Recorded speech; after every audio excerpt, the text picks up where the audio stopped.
So we're here with Stephen Feinartz, the director and producer of the film, and honestly the first question I have for you is you've done a number of stand-up specials. What made you decide to jump levels further to a full documentary, and why did you pick Marc? Actually, funny enough, I did a documentary about 12 years ago, 13 years ago, called The Bitter Buddha, and Marc was actually in the documentary. But that kind of catapulted me into doing comedy specials from that, and then we just.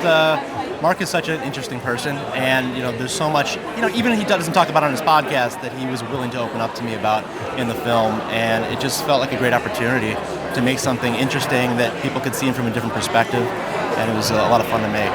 And I guess you knew him before, so he's got a bit of an acerbic personality, and there's clips in the documentary you following him with a camera, and he's asking, why are you getting this? Yeah. How often was that happening? Did he ever get used to you being there? I mean, it was nonstop, but I wish we could have included more, but it would have derailed the narrative of the film. Yeah. But no, it was great. I love doing that. I love when he was kind of poking at me. That was the funniest thing in the movie. It's all loving. Yeah.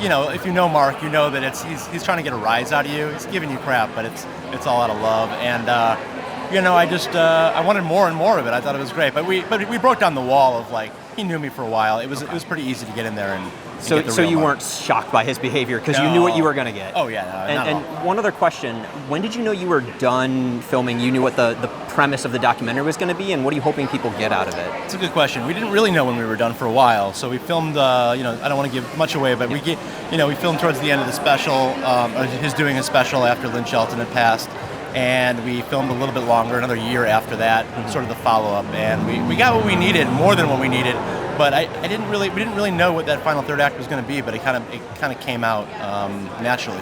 Yeah, no, I got to see it. It was funny at times, obviously, but really touching, and you could tell what message you were going for. So thank you. It was really good. Thank you so much. I appreciate it. I'm here with Marc Maron, stand-up comedian, podcaster, and actor. And I'm curious, as we're looking at Are We Good? You had the opportunity to actually see many, many years of your life compressed down to 90 minutes and how you changed through that. What's it like seeing that presented to you? Well, it's not easy. I mean, there's the most of it, the more recent stuff within the last 3 years, that wasn't too cringy, but seeing myself as like a 20-year-old, that was rough. Yeah. Doing stand-up, I hadn't seen that shit in years. Or the and early I gave shows, him all that stuff. Like short-time theater? Like No, like doing stand-up in like the late 80s. He's got footage of that, and I hadn't seen that in a long time, and that was a little rough. Okay. Did you get used to the cameras following you around? We see you being a little acerbic at times. He was a little annoying, and I think that didn't necessarily help the tone of the documentary. Yeah. I think I seem crankier than I am, because after 3 years, a guy following you around, you're all right, enough already. But we got the other stuff too. Yeah, it reminded me of you on podcast. I don't think you were crankier than normal. It's just me. I'm sensitive. It's hard to watch yourself for an hour and a half. As a fellow cat lover, I'm curious, they're little balls of chaos. They never seem to do what you want. But there's a moment in the film where you're having a moment in a chair and Sammy jumps up behind you and nuzzles your head. Do you think they sometimes know you need them, or was he hamming it up for TV? Well, that was a young Sammy.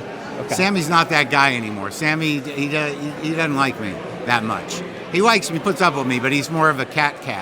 Charlie's gotten better. I think they know sometimes when they, definitely.